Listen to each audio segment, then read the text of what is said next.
कई सालों से मुझे बच्चा नहीं हो रहा था और मुझे किसी भी हालत में इस घर के लिए एक वारिस चाहिए था। लेकिन मुझे डर था कि कहीं मेरा पति दूसरी शादी ना कर ले। इसलिए मैंने एक खेल रचा और चालाकी से एक लड़की के घर में सास बनकर अपने ही पति का रिश्ता लेकर गई और बात पक्की कराई। और जब शादी शुरू हुई तो मैंने अपने देवर को चुपचाप सेहरे के पीछे छिपा दिया ताकि वो उस लड़की से शादी करके उसे घर ले आए। और जब वो बच्चे को जन्म देगी तब उसके बच्चे को गोद में लेकर उस औरत को चलता करूंगी। इस तरह धोखे से मैंने उसकी शादी कर दी और उसे एक कमरे में बंद कर दिया ताकि वो किसी को सच न बता सके। जिस दिन उसने बच्चे को जन्म दिया मैं बहुत खुश हुई। जब से मैं उस बच्चे को गोद में उठाने लगी तो उस पर नजर पड़ते ही मेरे होश उड़ गए, क्योंकि वो तो मेरे पति का ही। मेरा नाम गीता है और मेरी शादी गांव के एक बहुत बड़े जमींदार से हुई थी। मैं गांव की सबसे खूबसूरत लड़की थी और मैं भाइयों की इकलौती बहन थी। इकलौती बेटी होने के कारण मैं अपने माता पिता के घर पर राज करती थी। एक शादी में मोहन चौधरी के बड़े बेटे अनिल की नज़र मुझ पर पड़ी तो वो नजरें बंद करना ही भूल गया। उसे मैं पसंद आ गई थी और उसने तुरंत मेरे घर पर रिश्ता भेज दिया। उनके माता पिता रिश्ता लेकर आ गए क्योंकि उनके लिए उनके बेटे की खुशी सबसे ज्यादा अहम थी।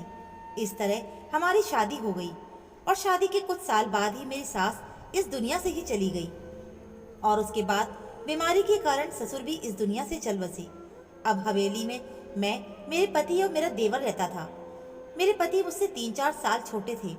इस प्रकार हमारा जीवन सुख शांति से बीत रहा था और अनिल मुझ पर जान न्यौछावर करते थे। लेकिन हमारे साथ एक कुदरती हादसा हुआ। शादी के कई साल बीत जाने के बाद भी हम दोनों को कोई संतान नहीं हुई थी। इन 5 सालों में मैंने पूरी हवेली पर कब्जा कर लिया था। इस हवेली में मेरा दबदबा हवेली के मर्दों से भी ज्यादा था, क्योंकि मेरे पति एक सीधे साधे इंसान थे और पूरी तरह से मेरे काबू में थे। जैसा मैं कहती थी वो वैसा ही करते थे। पहले तो मुझे कोई डर नहीं था, लेकिन जैसे जैसे समय बीतता गया मेरे अंदर एक डर घर कर गया। अब मेरी शादी को 12 साल हो गए थे और मैं अपने निसंतान होने के कारण बहुत चिंतित रहती थी।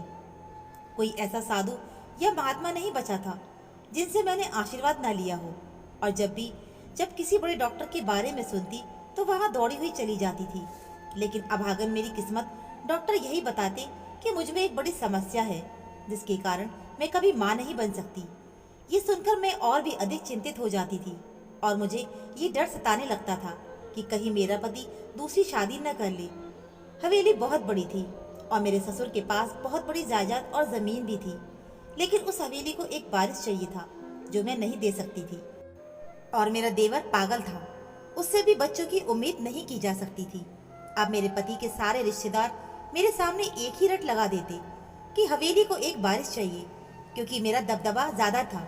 खास तौर पर मेरा अपने पति पर बहुत ज्यादा प्रभाव था, इसलिए वो मुझसे डरते थे और मुझसे प्यार भी बहुत करते थे, क्योंकि ये उनकी अपनी पसंद की शादी थी। लेकिन समय के साथ साथ मुझे लगता था कि उनका प्यार कम हो रहा है। मुझे ये डर था कि लोग उन्हें मेरे खिलाफ न कर दें, क्योंकि औलाद ना होने की वजह से मेरा दबदबा कुछ कम होता नजर आ रहा था। सौतन नाम की एक तलवार हर समय मेरे सिर पर लटकती रहती थी। मुझे बुरे बुरे सपने आते थे। अब मैं हर दूसरे दिन सपने में ये देखती कि मेरा पति एक लड़की का हाथ पकड़कर उसे हवेली में लेकर आ रहा है और मुझे बता रहा है कि ये मेरी दूसरी पत्नी है, ये मुझे एक वारिस देगी। इस भयानक सपने ने मेरा दिन रात का सुकून बर्बाद कर दिया था। अनिल हवेली से बाहर जाते थे, लेकिन मुझे ये नहीं मालूम होता कि वो कहाँ जाते हैं और किन किन दोस्तों के साथ उनका उठना बैठना था। लेकिन मैं समझ गई थी कि उनके दोस्त अब उन्हें हवेली के वारिस के लिए भड़का रहे हैं। हर किसी की नज़र मेरे पति पर थी, क्योंकि वो एक बहुत बड़े जमींदार थे और हर कोई चाहता था कि उनकी बहन बेटी को उनके घर में जगह मिले और वो एक ऐश आराम की जिंदगी जिए। मैं किसी भी हालत में अपनी जगह किसी को नहीं देना चाहती थी। पिछले 12 सालों से मैं हवेली पर राज कर रही थी और मुझे ये बात बिल्कुल बर्दाश्त नहीं थी कि मेरी जगह कोई और आकर राज करे और मुझे एक कोने में डाल दिया जाए, क्योंकि मुझे ये अच्छी तरीके से मालूम था कि इस हवेली पर वही राज कर सकता है जो इस हवेली को वारिस देगा। कहीं ना कहीं मुझे ये भी लग रहा था कि मेरे पति दूसरी शादी करना चाहते हैं, लेकिन मेरे डर के कारण कुछ कह नहीं पा रहे थे। क्यों ना हम एक बच्चा गोद ले लें। एक दिन मैंने उनसे ये कह डाला तो देखा कि मेरी इस बात से उनका मूड खराब हो गया। वो बोले, हवेली को अपना वारिस चाहिए जो हमारा ही खून हो। किसी और के खून को लाकर हम क्या करेंगे? हमारी सारी संपत्ति पर हमारे खून का ही हक होना चाहिए, किसी और का नहीं। मेरे पति ने गुस्से में कहा और वहां से चले गए। उनके रवैये को देखकर मैं जान गई थी कि अब मेरी नैया डूबने वाली है। मुझे जल्द से जल्द कुछ इंतजाम करना होगा, नहीं तो मेरी हुकूमत खत्म हो जाएगी। और अगर मेरी हुकूमत खत्म हो गई तो मैं पागल हो जाऊंगी। ये सोचकर मैंने अपने मन में एक योजना बनाई जिससे सांप भी मर जाए और लाठी भी ना टूटे। अपने बांझपन का ख्याल आते ही मेरे मन में अचानक एक तरकीब सूझ गई और मुझे आधा पागल मेरा देवर याद आ गया। तब मैंने सोचा कि मेरा देवर तो आधा पागल है, पूरा पागल तो नहीं है। उसकी शादी हो सकती है और उसके बच्चे भी हो सकते हैं। उसकी उम्र 27 साल की थी, लेकिन उसका मानसिक संतुलन कुछ ठीक नहीं था। वैसे तो आम लोगों की तरह ही रहता था, लेकिन अचानक उसे दौरे पड़ने लगते, फिर उसे संभालना मुश्किल हो जाता था। वो हर समय चुप रहता था, किसी से कुछ बात नहीं करता था। ऐसा मालूम होता था जैसे वो गूंगा हो, लेकिन जब वो बोलता तो चीखना चिल्लाना शुरू कर देता था।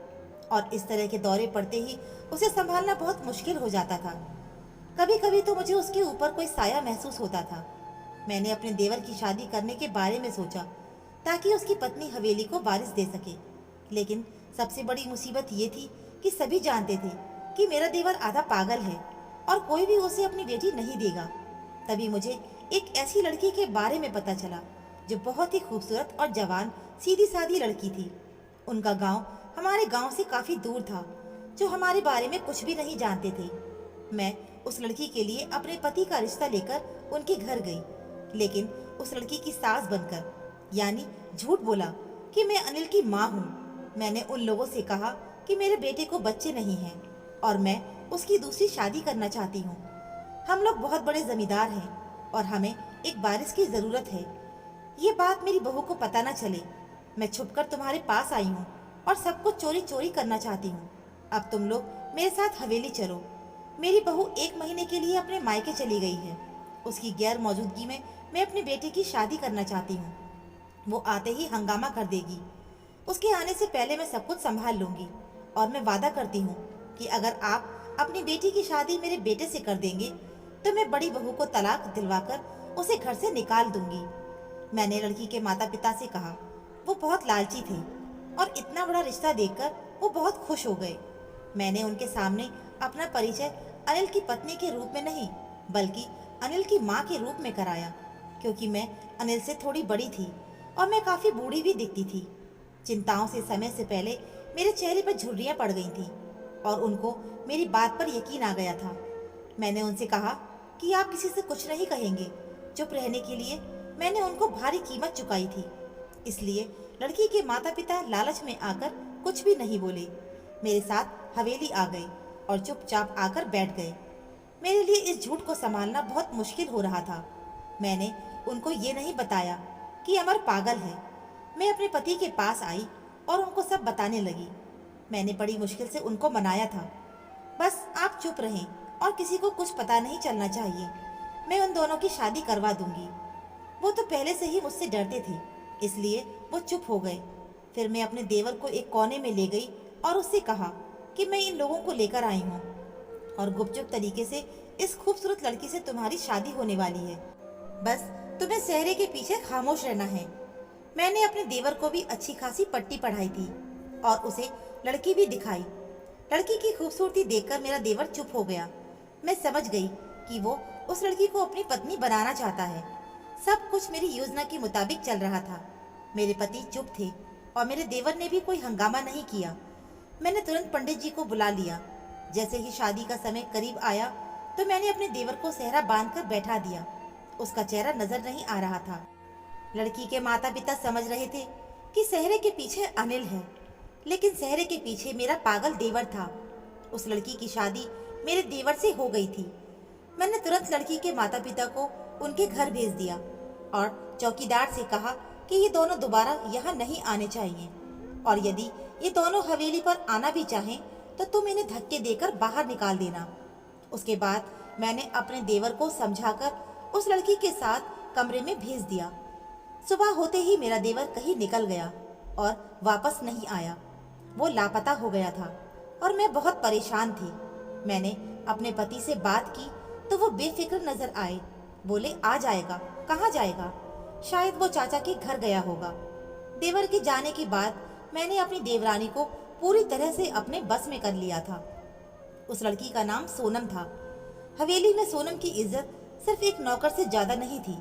भला मैं ये कैसे बर्दाश्त कर सकती थी कि मेरी देवरानी मेरे बराबर में आकर खड़ी हो जाए। लेकिन मैं देवर के लापता होने से थोड़ी परेशान भी हो गई थी। शादी की दूसरी सुबह को चला गया था और तब से लगभग 1 महीना हो गया था, लेकिन वो वापस नहीं आया। महीने के आखिरी में मुझे पता चला कि मेरी देवरानी पेट से है, तो मैं बहुत खुश हो गई थी। मैं जैसा चाहती थी वैसा ही होता जा रहा था। जैसे कि मेरे पति चाहते थे कि इस हवेली को अपने ही डीएनए वाला वारिस मिले। मैंने पति से कहा, आपने कहा था कि हवेली को वारिस के रूप में अपना ही डीएनए चाहिए। अब सोनम वो वारिस देने वाली है। ऐसा करूंगी, इस बच्चे की परवरिश मैं खुद करूंगी। ये बच्चा मेरा होगा, अपना डीएनए भी होगा और वारिस भी होगा। मैंने अपने पति से कहा तो वो चुप हो गए। उन्होंने मुझे कोई जवाब नहीं दिया। न जाने क्यों उनकी ये खामोशी मुझे किसी तूफान के आने का संकेत दे रही थी। खैर, मैंने दिन गिनने शुरू कर दिए थे कि कब वो बच्चा पैदा होगा, कब मैं उसे अपनी गोद में ले लूंगी और उसके बाद मैं अपनी देवरानी को भी हवेली से बाहर निकाल दूंगी, क्योंकि मुझे कुछ कोई बोलने वाला नहीं था और ना ही मुझे अब अपने देवर के लापता होने पर कोई परवाह थी। मैं एक बच्चा चाहती थी और वो मुझे मिल रहा था। मैंने अपनी देवरानी को 9 महीने तक कैद करके रख दिया। उसके खाने पीने का ख्याल रखा, लेकिन उसे किसी से मिलने भी नहीं दिया। उसके माता पिता एक बार उससे मिलने के लिए आए थे, लेकिन मेरे चौकीदार ने उन्हें धक्के देकर बाहर निकाल दिया और कहा कि दोबारा यहाँ पर मत आना। फिर वो दिन भी आ गया जब इंतजार की घड़ियां खत्म हुई और मेरे देवर के बेटे का जन्म हुआ। मैं खुशी से फूली नहीं समा रही थी, क्योंकि मेरी गोद भर गई थी। मैंने तुरंत अपनी देवरानी से बच्चा छीन लिया और उसे कैद कर दिया और दासी को पहरा देने के लिए लगा दिया था कि वो भागने न पाए, क्योंकि उसे अभी बच्चे को दूध पिलाना था। लेकिन एक बात मैंने नोटिस की थी कि इस बच्चे के जन्म पर मुझसे ज्यादा मेरे पति बहुत खुश हुए थे। वो पूरा दिन बच्चे को गोद में लेकर उससे बातें करते रहते थे और मैं हैरान हो जाती थी। मैं खुश और संतुष्ट थी कि चलो, मेरे पति ने दक्ष को अपने बेटे के रूप में स्वीकार कर लिया है और हमारा जीवन पूरा हो गया है।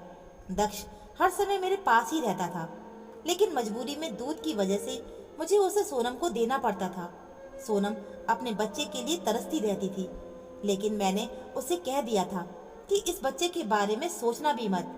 फिर एक दिन मैंने सोचा कि क्यों ना मैं दक्ष को डिब्बे वाला दूध पिलाऊं और सोनम को यहाँ से निकाल दूं। डॉक्टर की सलाह लेने के बाद मैंने दक्ष के लिए डिब्बे वाला दूध देना शुरू कर दिया और अब मुझे सोनम की कोई जरूरत नहीं थी। मैं उसके कमरे में गई और उसे घर से निकालने लगी। चलो, अब निकलो यहाँ से, अब तुम्हारी यहाँ कोई जरूरत नहीं है और अब अपनी शक्ल न दिखाना। मैं सोनम को घसीटते हुए बाहर लेकर जा रही थी कि अचानक मेरे पति अंदर आ गए। उन्होंने ये सब देख लिया, लेकिन मुझे इसकी कोई परवाह नहीं थी, क्योंकि मैं जानती थी कि मेरे पति मेरे आगे कुछ नहीं बोल सकते। कि तभी मेरे पति की गुस्से भरी आवाज आई, ये क्या कर रही हो गीता तुम? जिंदगी में पहली बार मेरे पति गुस्से में चिल्लाए थे, तो मैं बड़ी आंखों से उनकी ओर देखने लगी। आप इस लड़की की वजह से मुझ पर चिल्ला रहे हैं? मैंने गुस्से में कहा। तो उन्होंने कहा, तुम इसे हवेली से बाहर नहीं निकाल सकती हो, क्योंकि ये हवेली की वारिस की माँ है। मेरे पति ने चिल्लाकर कहा तो मैं हैरान रह गई। वो आज पहली बार इतना चिल्लाकर मुझसे बात कर रहे थे। मैंने कहा कि अब मैं इस हवेली की वारिस की माँ हूँ, इसकी यहाँ पर कोई जगह नहीं है। मैंने उनसे ऊंची आवाज में कहा तो ऐसा लगा कि हवेली की दीवार और दरवाजे मेरी आवाज से कांपने लगे हैं। पति ने गुस्से में कहा, ये सिर्फ हवेली की वारिस की माँ ही नहीं, बल्कि हवेली की मालिक की पत्नी भी है। आप उस पागल अमर को हवेली का मालिक कह रहे हैं? हवेली का मालिक सिर्फ आप हैं। मैंने जवाब दिया, हाँ, हवेली का मालिक मैं ही हूँ और ये मेरी पत्नी है। उस दिन इसकी शादी अमर से नहीं, मुझसे हुई थी। सेहरे के पीछे अमर नहीं, बल्कि मैं था और ये बच्चा जो पैदा हुआ है, ये मेरा अपना बच्चा है। मेरे पति ने जब ये कहा तो मैं हैरान रह गई। जिंदगी में इतनी परेशान कभी नहीं हुई थी। मैं सारी जिंदगी लोगों को धोखा देती रही और अब मेरे साथ ही धोखा हो गया था। ऐसा नहीं हो सकता, आप झूठ बोल रहे हैं। मैंने सबकी तरफ एक नज़र डाली। सभी नौकर मेरी ओर देख रहे थे। अब मुझे ऐसा महसूस हो रहा था कि मेरी बर्बादी का समय शुरू होने वाला है। हवेली के नौकरों की आंखों में मेरी बर्बादी की जो चमक थी मैं देख सकती थी, क्योंकि मैंने उन पर जुल्म ही इतने ज़्यादा किए थे। तभी मेरे पति ने कहा, ये लो हमारी शादी का सर्टिफिकेट। मैं तो हैरानी से उनकी तरफ देखती रह गई। इतना बड़ा धोखा किया आपने मेरे साथ। मैंने गुस्से में अपने पति से कहा, तुम्हें क्या लगता है गीता कि धोखा देना सिर्फ तुम्हें ही आता है? सिर्फ तुम ही लोगों को जिंदगी के साथ खेल सकती हो, उन्हें बर्बाद कर सकती हो, लेकिन तुम्हें कोई धोखा ना दे। इस मासूम लड़की की शादी तुम एक आधे पागल आदमी से कराना चाहती थी, जबकि तुम जानती थी कि जब उसे दौरे पड़ते हैं तो वह किसी का भी कत्ल कर सकता है। तुम इस लड़की का जीवन बर्बाद करने जा रही थी, लेकिन मुझे ये ठीक नहीं लगा। इसलिए शादी के समय मैंने अमर को वहां से हटा दिया था। उसे मैंने चाचा के यहाँ भेज दिया था। अब वो वहीं पर है और मैं सेहरा पहनकर खुद बैठ गया और इस लड़की की शादी मुझसे हो गई थी और ये बच्चा मेरा अपना है। अब ये इस घर से कहीं नहीं जाएगी। अब इस घर से जाने का वक्त तुम्हारा आ गया है। मैं चिल्लाई, मुझे इस हवेली से बाहर निकाल दोगे तुम? मैं अपने पति की गर्दन पकड़ने के लिए आगे ही बढ़ी थी तो किसी चीज से टकराकर कांच की टेबल पर गिर गई और मेरा सर जोर से टकराया। उसके बाद मेरी आंख के सामने अंधेरा छा गया। मुझे कुछ मालूम ही नहीं पड़ा कि मेरे साथ क्या हुआ। जब मेरी आंख खुली तो मैं अस्पताल में थी। मेरे पति कहाँ हैं? मैंने सामने खड़ी नर्स से पूछा। नर्स तुरंत वहां से चली गई और सीनियर डॉक्टर को बुलाकर लेकर आ गई। चोट लगने के बाद आप कोमा में चली गई थी। पिछले 6 महीने से आप कोमा में थी और अब आपको होश आया है, डॉक्टर ने मुझे बताया। तो मैं हैरान हो गई, पर मेरे पति कहाँ हैं? मैंने फिर सवाल किया। आपके पति तो आपको अस्पताल छोड़कर ही चले गए थे और आपके इलाज के पैसे समय पर देते रहे। ये वो खत है जो उन्होंने आपके होश में आने पर देने के लिए कहा था। नर्स ने मुझे एक लिफाफा दे दिया। वो तलाक का पेपर था। मुझे अस्पताल से छुट्टी मिल गई और मैं तुरंत हवेली की तरफ चली गई। वहां जाकर देखा कि जो बच्चा पैदा हुआ था वो अब 6 महीने का हो चुका था। हवेली के बगीचे में वो बच्चा झूले पर खेल रहा था और मेरे पति और मेरी सौतन के साथ में बैठे उसे देखकर खुश हो रहे थे। मेरा सब कुछ लुट चुका था और मेरा पति किसी और का हो गया था। हवेली अब मेरी ना रही थी। सब कुछ खत्म हो गया था। मेरे पति की नज़र जब मुझ पर पड़ी तो वो चिल्लाए कि तुम यहाँ पर क्यों आई हो? चली जाओ यहाँ से। अब तुम्हारा यहाँ पर कोई काम नहीं है। मैं तुम्हें तलाक दे चुका हूँ। क्या सिर्फ तुम्हारा ही स्वाभिमान है और किसी में नहीं? चली जाओ यहाँ से। अनिल ने मुझे धक्के देकर निकाल दिया और आज मैं दर दर भटक रही हूँ और भीख मांगकर गुजारा करती हूँ, क्योंकि मेरे माँ बाप की भी मौत हो चुकी है और मेरे भाई भी मुझे घर में नहीं रखना चाहते थे। सच कहते हैं कि बुरे कर्म का अंजाम बुरा ही होता है। तो दोस्तों, उम्मीद करती हूँ आपको हमारी ये कहानी ज़रूर पसंद आई होगी। कहानी पसंद आई है तो प्लीज़ वीडियो को लाइक, चैनल को सब्सक्राइब ज़रूर करें। मिलते हैं फिर एक ऐसी नई कहानी के साथ। कहानी सुनने के लिए आप सभी का बहुत बहुत धन्यवाद।